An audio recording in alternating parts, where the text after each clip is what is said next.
drugs are just there to facilitate those overall anabolic processes and recovery. Simple dose adjustments to that person's biochemistry. And again, going back to those boring basics of sleep, nutrition, recovery from training. Yeah. Honestly, what did you see? I don't know if you guys see this, the impact of what we said at the beginning of the last video with the shortage. I don't know if you've seen that. I've seen quite the impact there. I've seen the impact. So yeah, we should buy stock and say the right thing and leverage our net worth. So I bought stock in Novo Nordisk and Eli Lilly when liraglutide and semaglutide came to market, and that has paid off quite well.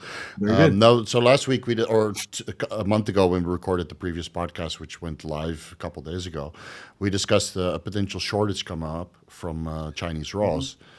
And if you're in touch with the raw providers or the middlemen, you would have gotten a message and say, hey, listen, this podcast, and of course Think Big also discussed it in a couple other podcasts, we sold out.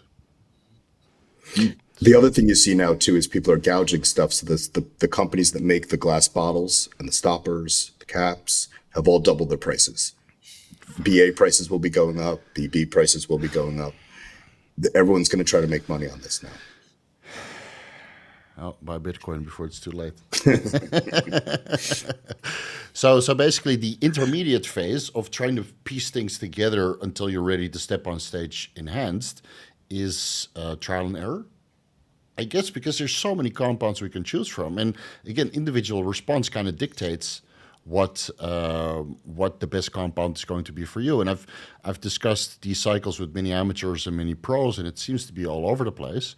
Of course, nowadays we can kind of agree that trenbolone needs to be kept low and that you can leverage the test Primo or Mastrone reasonably high instead of doing the RIP mix, right? 300 test, 300 Mastrone and 300 Tren.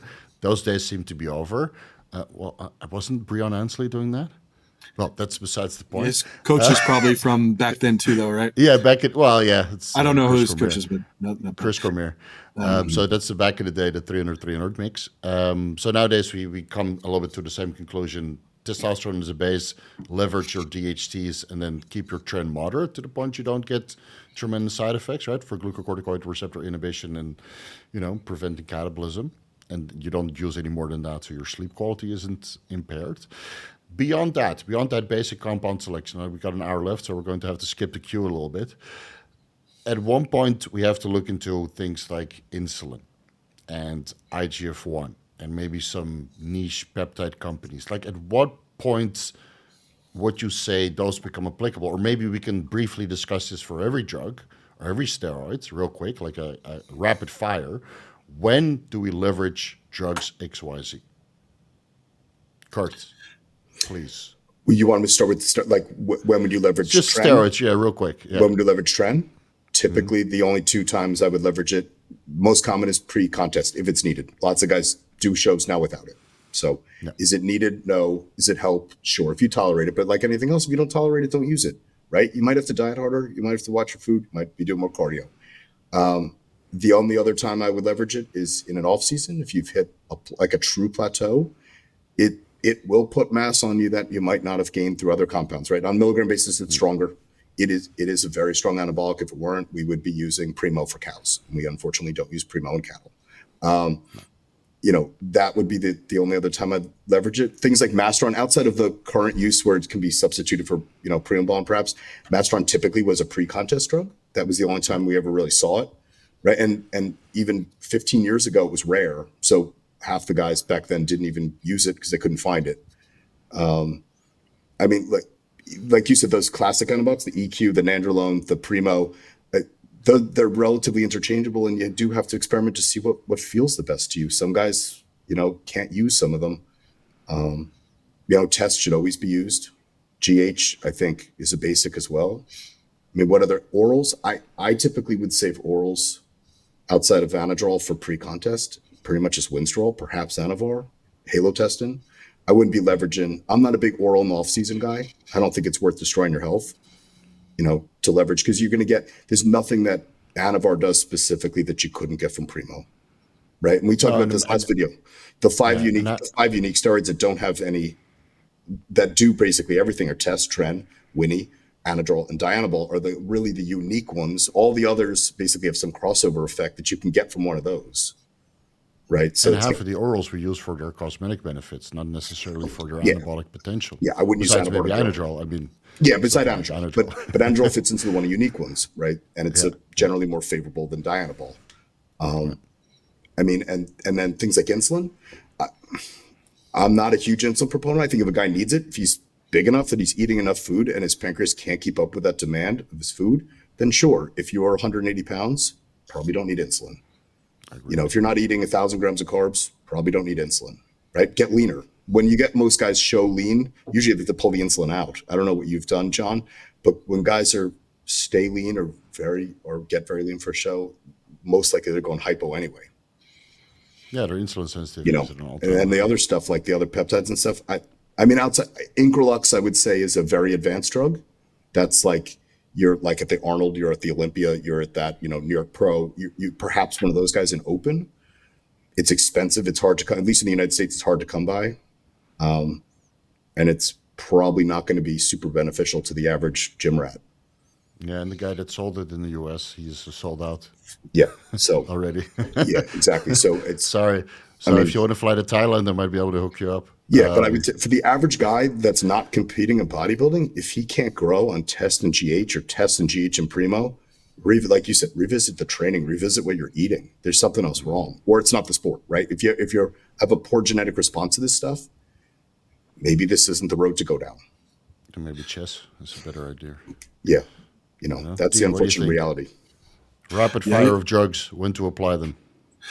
Yeah, I'm pretty much in agreement with Kurt. I mean, we've, I guess, upset a lot of people with our change in dynamic, even towards tren, and even what I've done personally, what we've discussed when I compete the last 2 times, where this whole 300, 400 milligrams of tren is no longer really warranted or required when you really look at what's the effective dose of where we use it.